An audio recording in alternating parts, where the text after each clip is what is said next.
सूरत अल-हाक़्क़ा कुरान करीम की 69 सूरत है जो मक्का के इब्तदाई दौर में नाजिल हुई। अल्लामा मोहम्मद असद अपनी तफसीर the message of the Quran में इस सूरह के मरकज़ी तसव्वुर अल-हाक़्क़ा यानी वो हकीकत जो अटल है पर ख़ास जोर देते हैं। पहला नुक्ता, अल-हाक़्क़ा अटल हकीकत। सूरह का आगाज़ एक पुरज़ोर लफ्ज़ अल-हाक़्क़ा से होता है।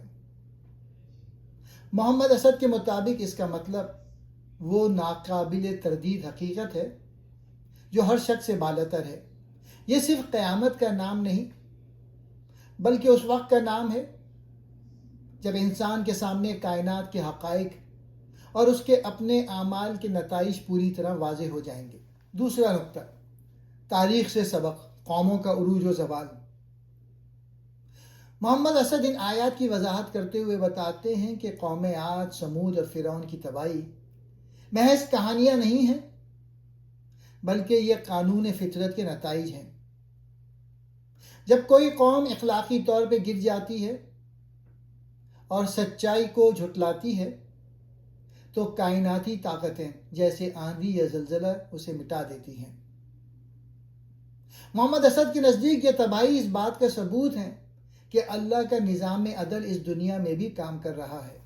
तीसरा नुक्ता, कायनाती तब्दीली और आमाल नामा। जब वो अटल हकीकत आएगी तो कायनात की मौजूदा तरतीब धर्म भरम हो जाएगी। मोहम्मद असद इन इस्तारों जैसे पहाड़ों का रेज़ा रेज़ा होना को इस तरह बयान करते हैं कि ये इंसान के मादी हवास की हद ख़त्म होने और एक नई रूहानी दुनिया के आगाज़ की अलामत है। कामयाब लोग जिनका नामाए अमाल दाएं हाथ में होगा वो खुशी से पुकारेंगे कि देखो मेरा रिकॉर्ड। ये वो लोग हैं जो जानते थे कि एक दिन उन्हें अपने रब के सामने जवाबदेह होना है। नाकाम लोग जिनका नामाए अमाल बाएं हाथ में होगा वो तमन्ना करेंगे कि काश उन्हें मौत ही आ जाती और उनका किस्सा ख़त्म हो जाता। उनकी नाकामी की बड़ी वजह यह थी कि वो ना तो अल्लाह पर ईमान लाए और ना ही मिस्कीनों यानी महरूम तबके को खाना खिलाने की फ़िक्र की। चौथा नुक्ता, वही की सदाकत और शायराना कलाम से फ़र्क। सूरह के आखिरी हिस्से में अल्लाह ताला इस बात की तरदीद करते हैं कि कुरान किसी शायर या काहिन का कलाम है। मोहम्मद असद इस नुक्ते पर बहुत खूबसूरत बहस करते हैं। वो कहते हैं कि शायर अपने तख़य्युल के पीछे चलता है जबकि रसूल इस हकीकत को बयान करता है जो बराह रास्त अल्लाह की तरफ से आती है।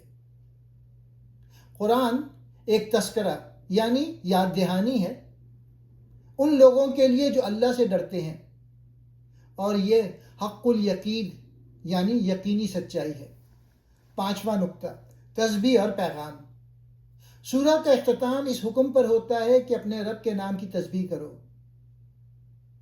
मोहम्मद असद के मुताबिक इसका मतलब यह है कि इंसान को अपनी तमाम कोशिशों और फ़िक्र का मरकज़ इस पाक हस्ती को बनाना चाहिए जो तमाम हक़ाइक़ का मंबा है। खुलासा, अल्लामा मोहम्मद असद की नज़र में सूरह अल-हाक़्क़ा इंसान को ख़बरदार करती है कि ज़िंदगी महज खेल कूद नहीं है बल्कि हर अमल का एक मंतकी और अटल नतीजा निकलता है जिसे कोई ताकत रोक नहीं सकती।